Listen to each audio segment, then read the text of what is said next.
তো ছামজা নেহি কুছ নেহি ছামজা। তো কি হয়েছে, শেষমেশ কিন্তু পাকিস্তান এবং ইন্ডিয়ার যে ম্যাচটা ছিল, পাকিস্তান কিন্তু অফিসিয়ালি বয়কট ঘোষণা করে দিয়েছে। তারা কিন্তু পাকিস্তান কিন্তু আসলে বাংলাদেশ যে তাদের ভাই, এটা কিন্তু প্রমাণ করে দিছে যে ভাইয়ের জন্য ভাই কতটা কি করতে পারে সেটা কিন্তু দেখাইছে।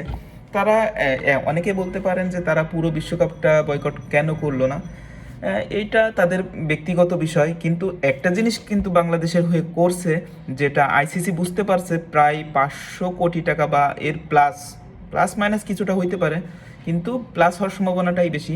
500 কোটি টাকার কিন্তু একটা লস কিন্তু এই মুহূর্তে আইসিসির গুনতে হচ্ছে, যদি না এটা সত্যি সত্য হয়েই যায় যে পাকিস্তান বয়কট করছে। যদিও অফিসিয়ালি পাকিস্তান ঘোষণা দিয়ে দিছে যে পাকিস্তান ভারতের সাথে ম্যাচটি খেলবে না।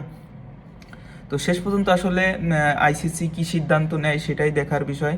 কিন্তু পাকিস্তান আসলে যেটা করছে সেটা কিন্তু বাংলাদেশি ফ্যান হয়ে, যারা বাংলাদেশ থেকে বাংলাদেশকে প্রতিনিধিত্ব করি আমরা, আমাদের মতন আরও অনেকে, তারা কিন্তু সত্য বলতে মন থেকে খুশি হয়ে গেছে পাকিস্তানের উপর।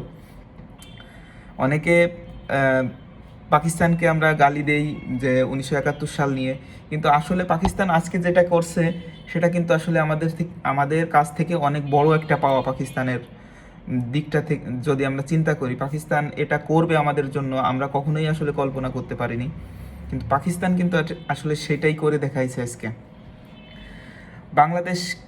বাংলাদেশ যখন বাংলাদেশের প্লেয়ার যখন মুস্তাফিজুর রহমানকে আইপিএল থেকে বয়কটের একটা ডাক দিয়েছিল ইন্ডিয়ার দর্শকরা, তখন কলকাতা বেসিক্যালি কলকাতার কথাই বলতে হয়, বাধ্য হয়েই কিন্তু মুস্তাফিজকে বাদ দিচ্ছে।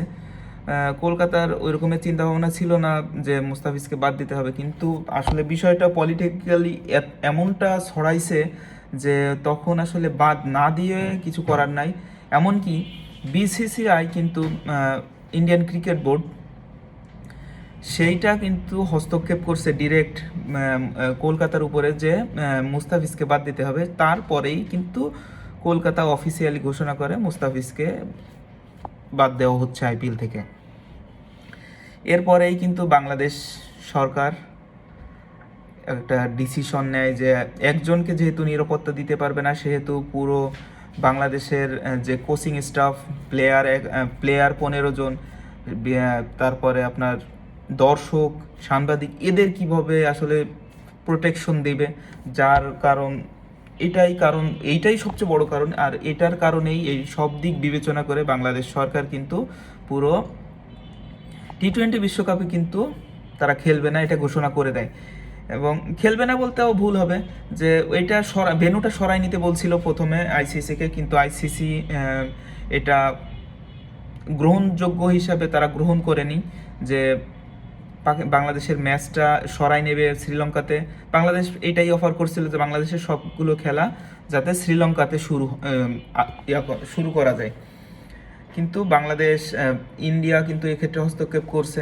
আমরা জানি যে আইসিসির বেশিরভাগ টাকার অংশটা কিন্তু ইন্ডিয়া থেকে আসে, আর যার হাত ধরেই কিন্তু আমার মনে হয় যে ইন্ডিয়ার একটা এইখানে অনেক বড় পলিটিক্যাল খেলা আছে, যার কারণে আইসিসিও কিন্তু এই ভেন্যুটা না সরানোর জন্য বেসিক্যালি আরও চাপ প্রয়োগ করছে। ইন্ডিয়া চাপ প্রয়োগ করছে আইসিসির উপর, আইসিসি এবং এই সিদ্ধান্তটা নিতে বাধ্য হয়েছে যে বাংলাদেশের ম্যাচগুলা ইন্ডিয়াতেই হবে, ইন্ডিয়ার বাইরে নেওয়া যাবে না। তো বেসিক্যালি ব্যাপারটা ছিল এই, কিন্তু বাংলাদেশ যখন দেখলো যে আমাদের একজনকেই নিরাপত্তা দিতে পারছে না, তখন এতগুলা দর্শক, কোচিং স্টাফ, সাংবাদিক, খেলোয়াড়রা, এদের কিভাবে আসলে নিরাপত্তা দেবে। আর যার কারণে কিন্তু একটা সময় বাংলাদেশ সরকার কিন্তু তখন একটা সিদ্ধান্তে পৌঁছায় যে বাংলাদেশ ইন্ডিয়ার মাটিতে খেলবে না, যদি শ্রীলঙ্কায় ভেন্যুটা পরিবর্তন করে খেলার আয়োজনটা করা হয় সেক্ষেত্রে বাংলাদেশ খেলবে। কিন্তু পরবর্তী দেখা যায় আইসিসি কিন্তু এটা মেনে নেয় না। তার কারণে কিন্তু মোটামুটি আইসিসি মেনে নেয় না।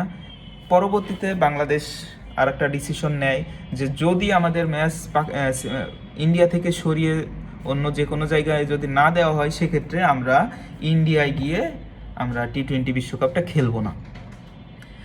তো এটা আইসিসিকে জানাই, কিন্তু আইসিসি তখন কি করে, বাংলাদেশের শর্তটা কিন্তু অগ্রাধিকার দেওয়া উচিত ছিল, যে বাংলাদেশের নিরাপত্তা, যেহেতু ইন্ডিয়া কিন্তু এর আগেও পাকিস্তানে যায়নি নিরাপত্তা ইস্যু দেখিয়ে, সেক্ষেত্রে ইন্ডিয়ার সময় কিন্তু ঠিকই ভেন্যুটা পরিবর্তন করা হয়েছে, কিন্তু বাংলাদেশের ক্ষেত্রে এইটা না মেনে বরঞ্চ বাংলাদেশকে বলা হয়েছে যে তোমরা খেললে খেলো, তোমরা যদি খেলতে হয় তাহলে তোমাদের ইন্ডিয়াতেই খেলতে হবে, আর যদি না খেলো তাহলে তোমাদের খেলা হচ্ছে না এবার টি-20 বিশ্বকাপ। তো বাংলাদেশ সরকার এটা মেনে নিছে যে তাহলে ঠিক আছে, আমরা ইন্ডিয়াতে খেলবো না তো খেলবোই না, শ্রীলঙ্কায় যদি না দাও তাহলে আমরা টি-20ই খেলবো না, ব্যাস এটা গেল।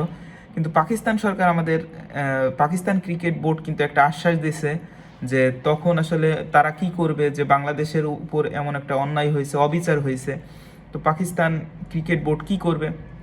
তখন বেসিক্যালি পাকিস্তান ক্রিকেট বোর্ড একটা সিদ্ধান্ত নেওয়ার পরে বলে যে আমাদের সরকার যদি এখানে বলে যে না আমরা টি-20 বিশ্বকাপ খেলবো, যদি সরকার বলে তাহলে খেলবো, আর যদি বলে যে না ইন্ডিয়াতে খেলবো, আমরা টি-20 বিশ্বকাপ খেলবো না তো খেলবো না, এটা পুরোপুরি সরকারের উপর দিয়ে দেয় পাকিস্তান ক্রিকেট বোর্ড। পরবর্তীতে আজকে যে ঘোষণাটা হয়েছে, শেষ পর্যন্ত পাকিস্তান কিন্তু টি-20 বিশ্বকাপটা খেলতেছে, কিন্তু ইন্ডিয়া এবং পাকিস্তানের যে মধ্যকার যে ম্যাচটি ছিল সেইটাকে বয়কট করেছে। এইখানে কিন্তু একটা প্রচুর পরিমাণে একটা টুইস্ট দেখা দিছে।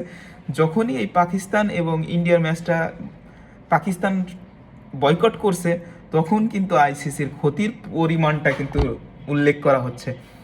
বাংলাদেশি টাকায় প্রায় 500 কোটি টাকা। ভাবা যায় মাত্র একটা ম্যাচ বয়কট করাতে আইসিসির কিন্তু এত বড় একটা ক্ষতি হচ্ছে। এখন দেখা যাক আইসিসি আসলে কি সিদ্ধান্ত নেয়, এটাই দেখার বিষয়। তো যারা ক্রিকেট প্রেমীরা, যারা বাংলাদেশকে সাপোর্ট করেন, তারা অবশ্যই এই বিষয়টা পাকিস্তানের যেটা করলো এইটার উপর অনেক খুশি হবেন। তো আপনি যদি একজন সত্যিকারের ক্রিকেট প্রেমী হন, তাহলে আপনিও বলবেন যে বাংলাদেশের সাথে সত্যই অন্যায় হয়েছে, অবিচার হয়েছে, এটা আপনাকে মেনে নিতেই হবে। আপনি এইভাবে ঘুরে ঘুরে কান ধরেন আর এইভাবে সরাসরি ধরেন, আপনার কিন্তু এটা মেনে নিতেই হবে যে বাংলাদেশের সাথে অন্যায় করছে, অবিচার হয়েছে, তারা কিন্তু ন্যায় বিচারটা পায় নাই আইসিসির কাছ থেকে। আসলে এটা পুরোপুরি কি বলবো, ইন্ডিয়ার জন্য যে দালালিটা বলে, বাংলা ভাষায় যেটা বলে দালালি, যে আইসিসি কিন্তু ইন্ডিয়ার হয়ে দালালিটা করছে। তো পাকিস্তান যেটা করছে, পাকিস্তানের জন্য ধন্যবাদ, লাইক জানাই এমন সিদ্ধান্তে। তো ক্রিকেট প্রেমীরা আমার ভিডিওটা বেশি বেশি করে দেখবেন, শেয়ার করবেন, লাইক করবেন, কমেন্ট করবেন, এবং অপরকে কিন্তু দেখার সুযোগের জন্য কিন্তু অবশ্যই শেয়ার করবেন ভিডিওটা। ধন্যবাদ সবাইকে।